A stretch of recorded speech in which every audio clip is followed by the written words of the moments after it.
Today is May 1st, also known as Decision Day for college-bound students.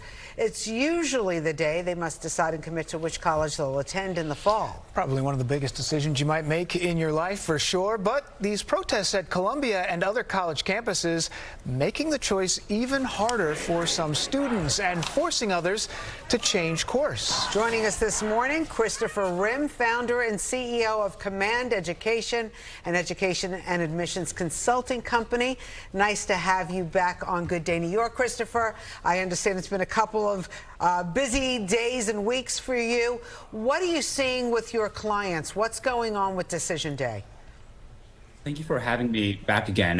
We're really seeing a lot of students, really unsure of what to do. They don't know whether or not things will change at some of these universities, not just Columbia, but, with the delays and with everything happening right now, students are just confused. They don't know what decision to make. I have students who are telling me that they would rather not go to college than attend Columbia, which kind of obviously ruins their entire four-year college plan. So there's a lot up in the air right now, especially on Decision Day. I have to say, I have a friend who, when he was looking with his son at colleges, they were looking for a Jewish-friendly school. Mm-hmm. And they picked Tulane, which I believe the student body is about 50% Jewish.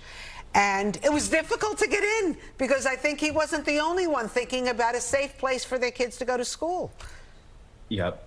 Yeah, I mean, we're seeing this all over the country. It's not just at Columbia. It's not just at some of these top elite universities. We're seeing this at a lot of schools, even like UCLA, right? We're seeing students I think all these protesters created a wall, a human wall, and prohibited some Jewish students from even entering campus or their lecture halls. So I think it's a huge disruption, and I think, that's part of the issue right now. I think a lot of students are just unsure which school is even going to be the right fit because this is happening everywhere. And Christopher, we're talking a little bit in theory here, but do you have any numbers of kids who you've actually seen who were accepted to, say, Columbia, who've decided now that they don't want to go there?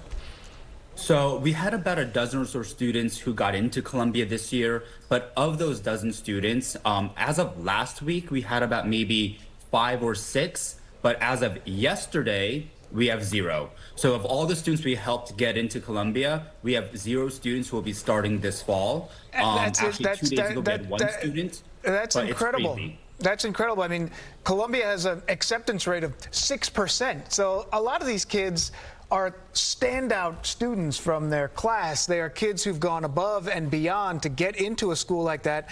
And you're saying at this point, they're just saying, we've had enough. We don't want to go. I mean, where will they end up going? That's the big question mark. Some of these students, Columbia was their dream school. I start working with students as early as 7th, 8th, 9th grade. So they've been planning for this moment for the past 4 or 5 years. And what we're seeing is they'd rather take a gap year. They would rather take a gap year than attend Columbia, especially in light of what happened last night, with NYPD entering the campus, to break everything up.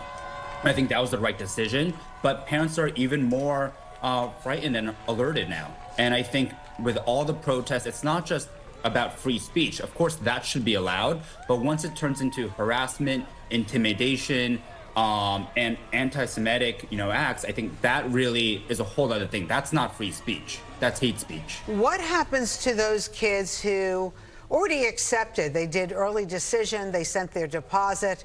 Are we hearing of any of those kids who want their money back?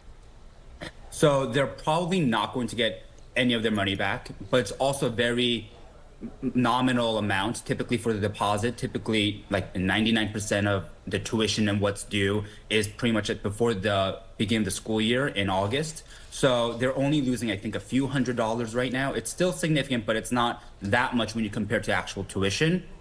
But I think if they applied early decision to Columbia back in the fall and were accepted in this mid-December, they really have no choice. Columbia runs on an early decision program, which means if you are accepted, you have to attend. And you can't back out of it. And so we worked with a lot of students and try to prevented them on applying to schools that were early decision and really focus on schools that offered early action, which is not binding, but still offers an admissions advantage. Christopher, we're talking about schools like UNC, UCLA, Princeton, Yale. I mean, it's not just Columbia where some of these demonstrations are taking place. These are some of the most accomplished students in the country. Why are they willing to give up so much? Are they just afraid? What's the reason?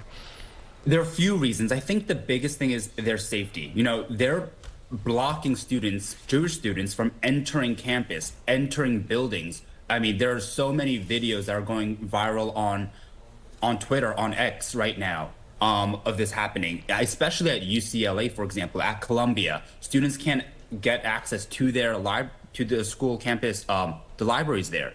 So that's number one, a big reason. The second reason is, you know, safety. That's a real concern. And the third reason is employers are now saying, you know, the degree at Columbia is not really worth the paper it's written on. People don't really respect the Columbia name as they did 5, 6, 7 years ago. It's no longer the same. I do think in maybe 10 years, the brand will recover. But right now, you know, over the next few years, you know, Columbia's brand has essentially been tarnished.